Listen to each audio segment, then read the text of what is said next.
Last time, Professor Van Helsing and Miss Mina Harker met together and discussed both Lucy's death and the events of Jonathan's visit to Transylvania. Mina supplied the professor with Jonathan's journals from his visit to Dracula's castle. It seems that the professor used what he learned from Jonathan's journal to deduce what it was that attacked Lucy, and come to the conclusion that it was she who was indeed the so-called Bloofer Lady. The story picks up here.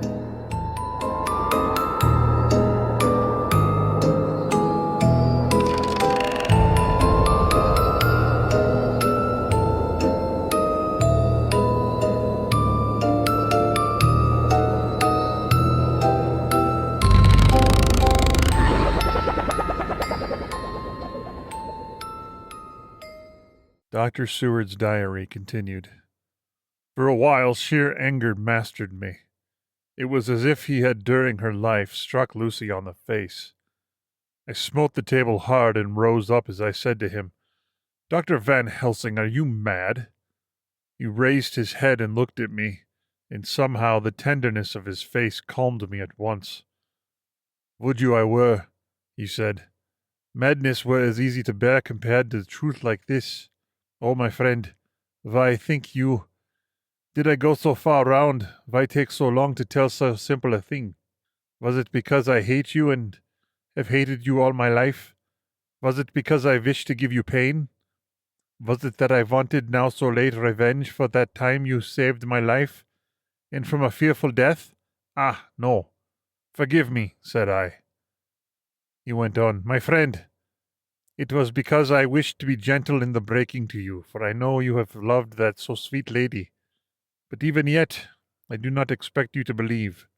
It is so hard to accept at once any abstract truth, that we may doubt such to be possible when we have always believed the know of it. It is more hard still to accept so said a concrete truth, and of such a one as Miss Lucy. Tonight I go to prove it. Dare you come with me? This staggered me. A man does not like to prove such a truth. Byron accepted from the category jealousy, and prove the very truth he most abhorred. He saw my hesitation and spoke. The logic is simple. No madman's logic this time, jumping from tussock to tussock in a misty bog. If it not be true, then proof will be relief. At worst it will not harm. If it be true, there is the dread. Yet every dread should help my cause, for in it some need of belief. Come, I tell you what I propose. First, that we go off now and see that child in the hospital. Dr. Vincent of the North Hospital, where the papers say the child is a friend of mine. And I think of yours, since you were in a class at Amsterdam. He will let 2 scientists see his case, if he will not let 2 friends. We shall tell him nothing, but only that we wish to learn, and then... He took a key from his pocket and held it up. And then we spend the night, you and I, in the churchyard where Lucy lies. This is the key that locked the tomb. I had it from the coffin man to give to Arthur. My heart sank within me, for I felt that there was some fearful ordeal before us. I could do nothing, however, so I plucked up what heart I could and said that we had better hasten, as the afternoon was passing. We found the child awake. It had had a sleep and taken some food, and altogether was going on well. Dr. Vincent took the bandage from its throat and showed us the punctures. There was no mistaking the similarity to those which it had been on Lucy's throat. They were smaller, and the edges looked fresher. That was all. We asked Vincent to what he had attributed them, and he replied that it must have been a bite of some animal, perhaps a rat. But for his own part he was inclined to think it was one of the bats which are so numerous on the northern heights of London. Out of so many harmless ones, he said, there may have been some wild specimen from the south of a more malignant species. Some sailor may have brought one home and it managed to escape, or even from the zoological gardens of a young one may have got loose, or one be bred from a vampire. These things do occur, you know. Only 10 days ago a wolf got out and was, I believe, traced up in this direction.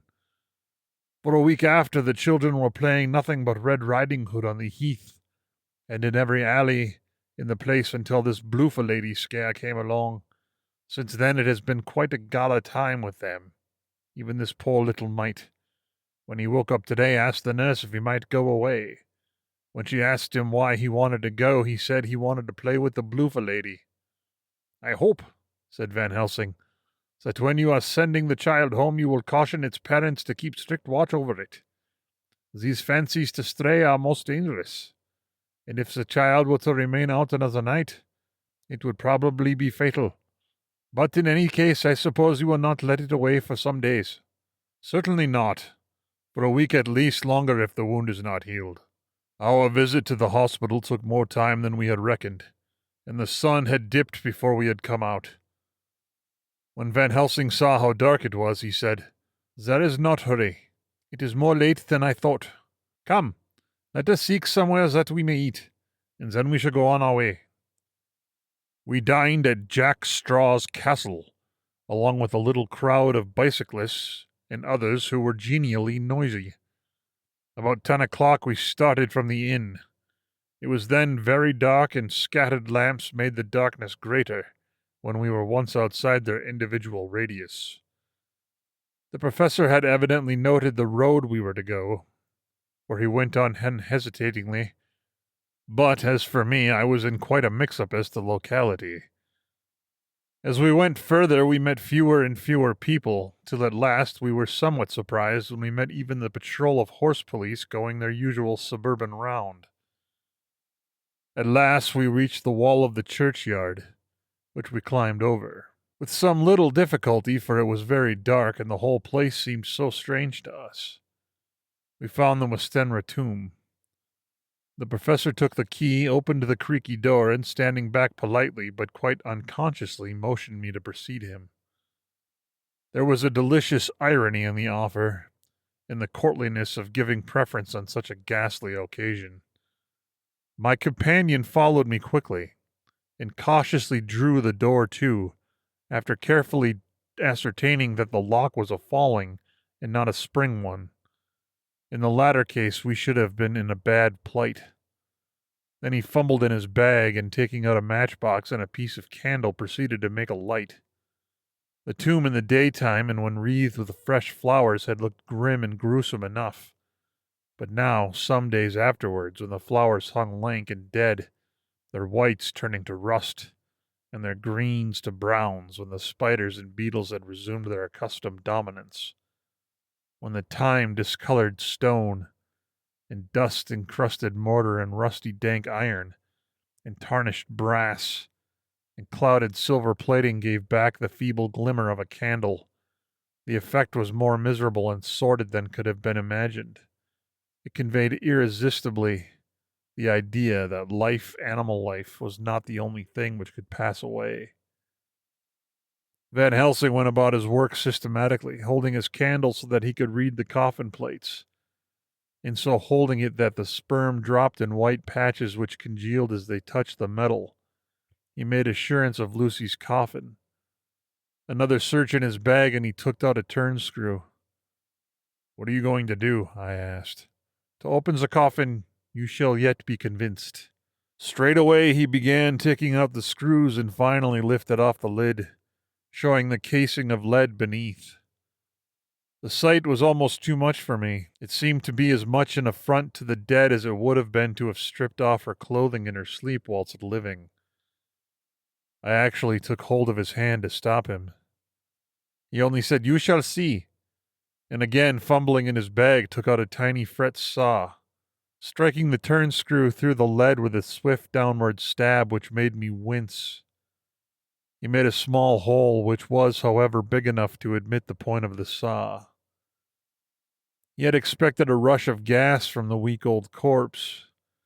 We doctors who have had to study our dangers have to become accustomed to such things, and I drew back towards the door. But the professor never stopped for a moment. He sawed down a couple of feet along one side of the lead coffin and then across, and down the other side. Taking the edge of the loose flange, he bent it back towards the foot of the coffin, and holding up the candle into the aperture, motioned to me to look. I drew near and looked. The coffin was empty. It was certainly a surprise to me and gave me a considerable shock, but Van Helsing was unmoved. He was now more sure than ever of his ground, and so emboldened to proceed in his task. "Are you satisfied now, friend John?" he asked.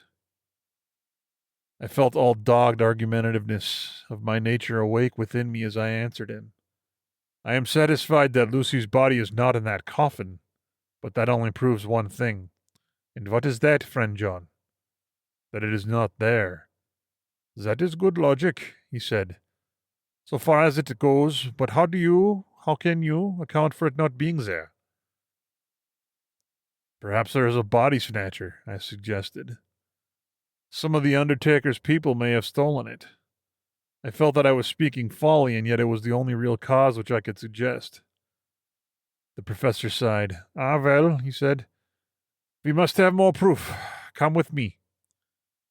He put on the coffin lid, gathered up all his things, and placed them in the bag, blew out the light, and placed the candle also in the bag. We opened the door and went out. Behind us, he closed the door and locked it. He handed me the bag, saying, "Will you keep it? You had better be assured." I laughed. It was not a very cheerful laugh, I am bound to say, as I motioned him to keep it. "The key is nothing," I said. "There are many duplicates, and anyhow it is not difficult to pick a lock of this kind." He said nothing but put the key in his pocket. Then he told me to watch at one side of the churchyard whilst he would watch at the other. I took my place behind a yew tree, and I saw his dark figure move until the intervening headstones and trees hid it from my sight. It was a lonely vigil. Just after I had taken my place, I heard a distant clock strike 12, and in time came 1 and 2. I was chilled and unnerved and angry with the professor for taking me on such an errand, and with myself for coming. I was too cold and too sleepy to be keenly observant, and not sleepy enough to betray my trust, so altogether I had a dreary, miserable time. Suddenly, as I turned round, I thought I saw something like a white streak moving between 2 dark yew trees at the side of the churchyard farthest from the tomb. At the same time, a dark mass moved from the professor's side of the ground and hurriedly went towards it. Then I too moved. But I had to go around headstones and railed-off tombs, and I stumbled over graves. The sky was overcast, and somewhat far off an early cock crew. A little ways off, beyond a line of scattered juniper trees which marked the pathway to the church, a white, dim figure flitted in the direction of the tomb. The tomb itself was hidden by trees, and I could not see where the figure had disappeared. I heard the rustle of actual movement, where I had first seen the white figure, and coming over found the professor holding in his arms a tiny child. When he saw me, he held it out to me and said, "Are you satisfied now?" "No," I said, in a way that felt was aggressive. "Do you not see the child?" "Yes, it is a child, but who brought it here, and is it wounded?" "We shall see," said the professor. And with one impulse we took our way out of the churchyard, he carrying the sleeping child. When we had got some little distance away, we went into a clump of trees and struck a match, and looked at the child's throat. It was without a scratch or scar of any kind. "Was I right?" I asked triumphantly. "We were just in time," said the professor thankfully. We had now to decide what we were to do with the child, and so consulted about it. If we were to take it to a police station, we should have to give some account of our movements during the night. At least we should have had to make some statement as to how we had come to find the child. So finally we decided that we would take it to the heath, and when we heard a policeman coming, we would leave it where he could not fail to find it. We would then seek our way home as quickly as we could. All fell out well. At the edge of Hampstead Heath, we heard a policeman's heavy tramp, and laying the child on the pathway, we waited and watched until he saw it as he flashed his lantern to and fro. We heard his exclamation of astonishment, and then we went away silently. By good chance, we got a cab near the Spaniards and drove to town. I cannot sleep, so I make this entry, but I must try to get a few hours' sleep, as Van Helsing is to call for me at noon. He insists that I go with him on another expedition. 27 September. It was 2 o'clock before we found a suitable opportunity for our attempt. The funeral held at noon was all completed, and the last stragglers of the mourners had taken themselves lazily away, when, looking carefully from behind a clump of alder trees, we saw the sexton lock the gate after him. We knew that we were safe till morning did we desire it, but the professor told me that we should not want more than an hour at most. Again I felt that horrid sense of reality of things, in which any effort of imagination seemed out of place, and I realized distinctly the perils of the law which we were incurring in our unhallowed work. Besides, I felt it was also useless, outrageous as it was to open a leaden coffin to see if a woman dead nearly a week were really dead. It now seemed the height of folly to open the tomb again, when we knew, from the evidence of our own eyesight, that the coffin was empty. I shrugged my shoulders, however, and rested silent, for Van Helsing had a way of going on his own road, no matter who remonstrated. He took the key, opened the vault, and again courteously motioned me to proceed. The place was not so gruesome as last night, but oh, how unutterably mean-looking, when the sunshine streamed in. Van Helsing walked over to Lucy's coffin, and I followed. He bent over and again forced back the leaden flange, and a shock of surprise and dismay shot through me. There lay Lucy, seemingly just as we had seen her the night before her funeral. She was, if possible, more radiantly beautiful than ever, and I could not believe that she was dead. The lips were red, nay, redder than before, and on the cheeks was a delicate bloom. "Is this a juggle?" I said to him. "Are you convinced now?" said the professor, in a response, and as he spoke he put over his hand and in a way that made me shudder pulled back the dead lips and showed the white teeth. "See," he went on, "they are even sharper than before. With this, and he touched one of the canine teeth and that below it, the little children can be bitten. Are you of the belief now, friend John?" One more argumentative hostility woke within me. I could not accept such an overwhelming idea as he suggested. So with an attempt to argue, of which I was even at the moment ashamed, I said, "She may have been placed here since last night." "Indeed?" "That is so, and by whom?" "I do not know. Someone has done it." "And yet she has been dead 1 week. Most people in that time would not look so." I had no answer for this, so was silent. Van Helsing did not seem to notice my silence. At any rate, he showed neither chagrin nor triumph. He was looking intently at the face of the dead woman, raising the eyelids and looking at the eyes, and once more opening the lips and examining the teeth. Then he turned to me and said, "Here, there is one thing which is different from all recorded. Here is some dual life that is not as the common.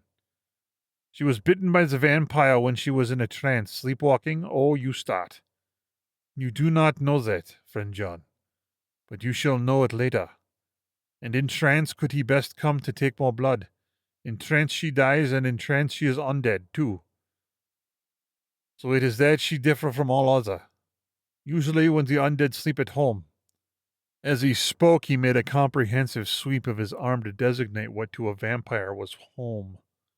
Their face to show what they are, but this is so sweet. That was when she not undead, she go back to the nothings of the common dead.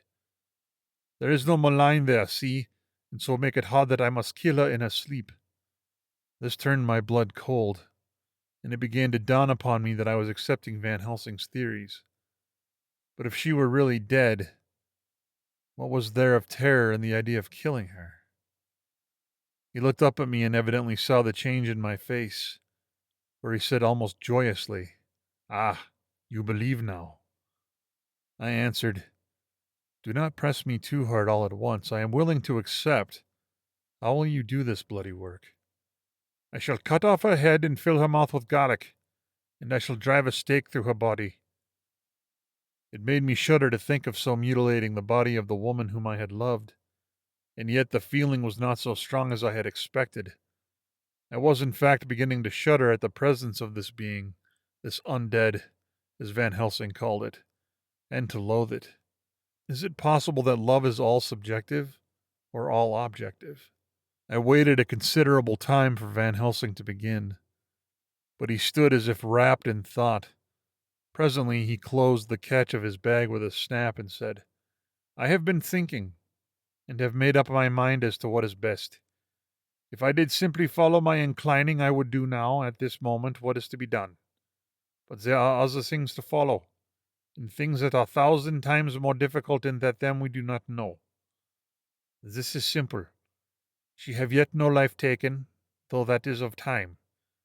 And to act now would be to take danger from her forever. But then we may have to want Arthur. And how shall we tell him of this? If you, who saw the wounds on Lucy's throat, and saw the wounds so similar on the child at the hospital, if you, who saw the coffin empty last night, and full today with a woman who have not changed only to be more rose and more beautiful in a whole week after she die, if you know of this and know of the white figure last night that brought the child to the churchyard, and yet of your own senses you did not believe, how then can I expect Arthur, who know none of these things, to believe? He doubted me when I took him from her kiss when she was dying. I know he has forgiven me because in some mistaken idea I have done things that prevent him say goodbye as he ought, and he may think that in some more mistaken idea this woman was buried alive, and that in most mistake of all we have killed her. He will then argue back that it is we, mistaken ones, that have killed her by our ideas, and so he will be much unhappy always, yet he can never be sure, and that is the worst of all. And he will sometimes think that she he loved was buried alive, and that will paint his dreams with horrors of what she must have suffered, and again he will think that we may be right, and that his so beloved was, after all, an undead. No, I told him once, and since then I learned much. Now, since I know it is all true, 100,000 times more do I know that he must pass through the bitter waters to reach the sweet. He, poor fellow, must have 1 hour that will make the very face of heaven grow black to him. Then we can act for good all around, and send him peace. My mind is made up. Let us go. You return home for tonight to your asylum and see that all be well. As for me, I shall spend the night here in this churchyard in my own way. Tomorrow night you will come to me to the Berkeley Hotel at 10 o'clock. I shall send for Arthur to come too, and also so fine young man of America that gave his blood. Later we shall have all the work to do. I come with you so far as Piccadilly and there dine, for I must be back here before the sun set. So we locked the tomb and came away, and got over the wall of the churchyard, which was not so much of a task, and drove back to Piccadilly. Note left by Van Helsing in his portmanteau, Berkeley Hotel, directed to John Seward, M.D. Not delivered. 27 September. Friend John, I write this in case anything should happen. I go alone to watch in that churchyard. It pleases me that the undead Miss Lucy shall not leave tonight, that so on the morrow night she may be more eager. Therefore I shall fix some things that she not like, garlic and a crucifix, and so seal up the door of the tomb. She is young as undead, and will heed. Moreover, these are only to prevent her coming out. They may not prevail on her wanting to get in, for then the undead is desperate, and must find the line of least resistance. Whatsoever it may be, I shall be at hand all the night from sunset till after sunrise, and if it be there aught that may be learned, I shall learn it. For Miss Lucy, or from her, I have no fear, but that other to whom is there that she is undead, we have not the power to seek her tomb and find shelter. He is cunning, as I know from Mr. Jonathan, and from the way that all along he have fooled us when he played with us from Miss Lucy's life, and we lost. And in many ways the undead are strong. We have always the strength in his hand of 20 men, even we 4 who gave our strength to Miss Lucy. It also is all to him. Besides, he can summon his wolf, and I know not what. So if it be that he came thither on this night, he shall find him. So if it be that he came thither on this night, he shall find me, but none other shall. until it be too late. But it may be that he will not attempt the place. There is no reason why he should. His hunting ground is more full of game than the churchyard where the undead woman sleeps, and the one old man watch. Therefore I write this in case. Take the papers that are with this, the diaries of Haka and the rest, and read them, and then find this great undead and cut off his head and burn his heart or drive a stake through it, so that the world may rest from him. If it be so, farewell, Van Helsing. Dr. Seward's Diary, 28 September. It is so wonderful what a good night's sleep will do for one. Yesterday I was almost willing to accept Van Helsing's monstrous ideas, but now they seem to start out lurid before me as outrageous on common sense. I have no doubt that he believes it all. I wonder if his mind can have become in any way unhinged. Surely there must be some rational explanation for all these mysterious things. Is it possible that the professor can have done it himself?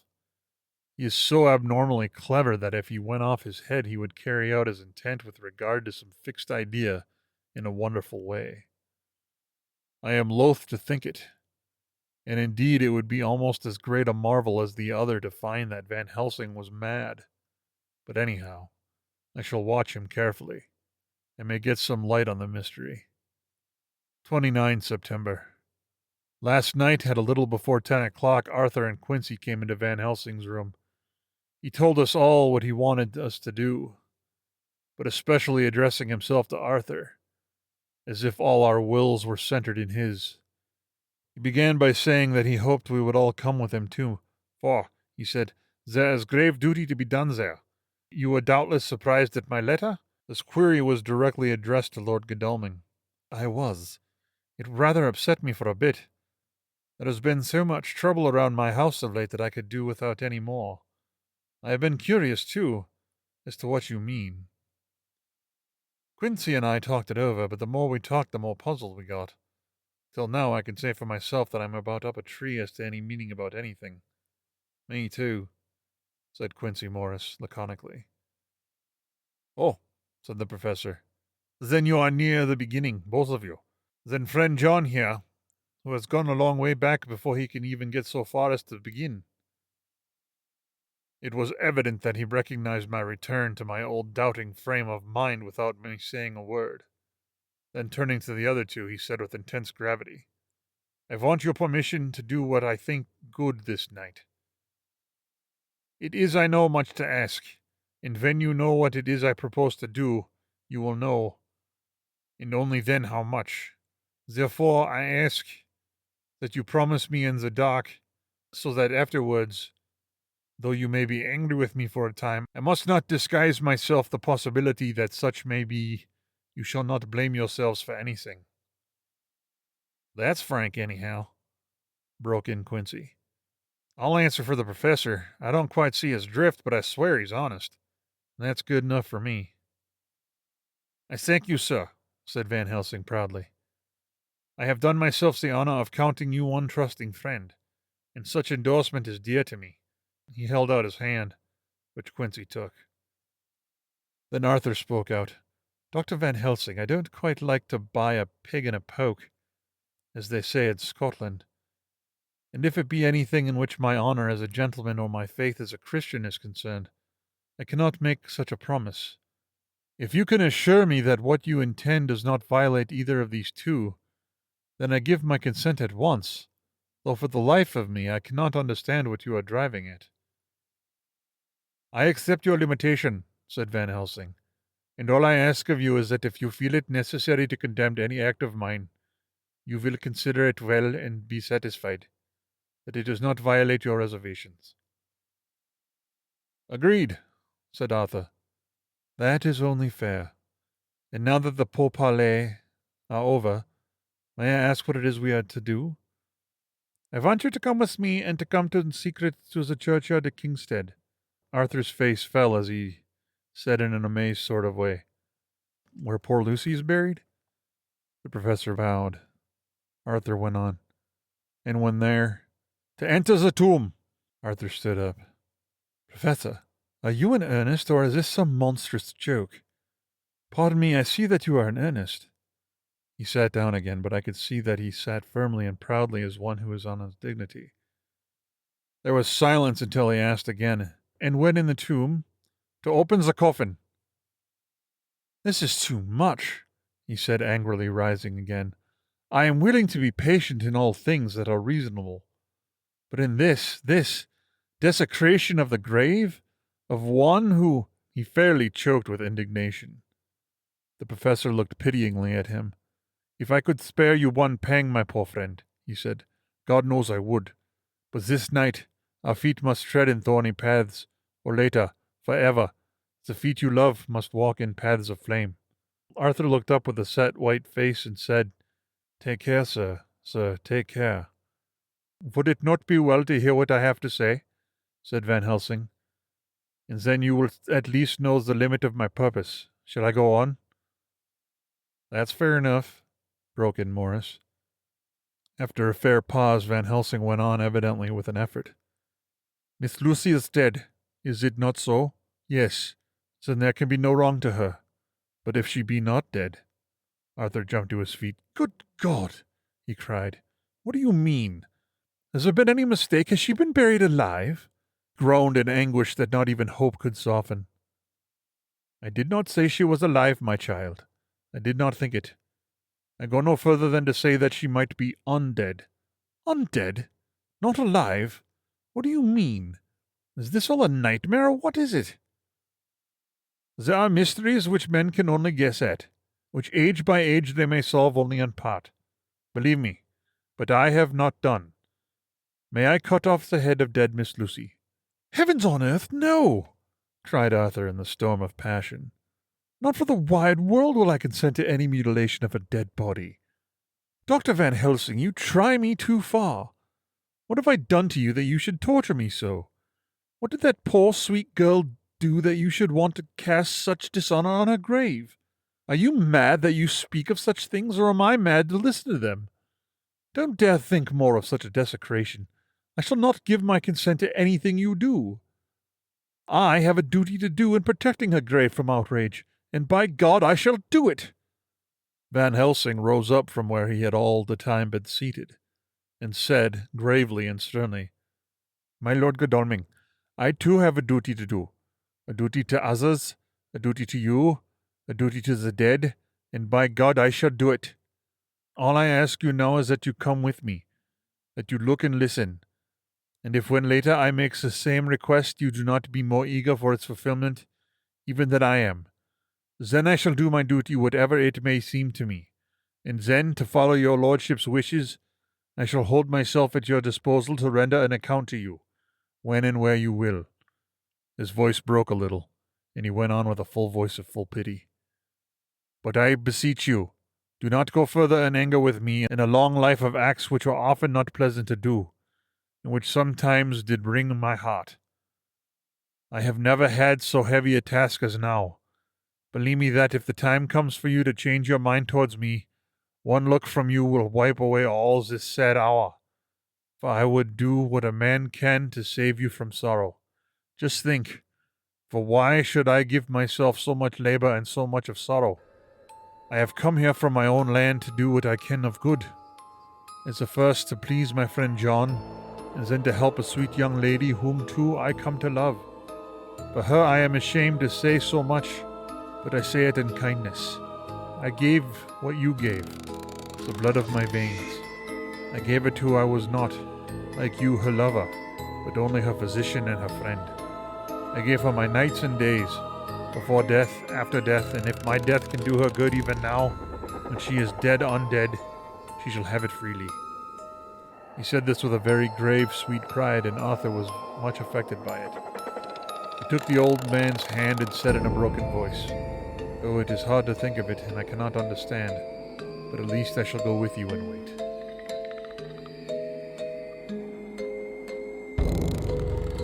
Van Helsing intends to defile the corpse of Lucy with Stenro. But can he convince Arthur, Quincy, and Jack that it needs to be done? He only has until morning breaks.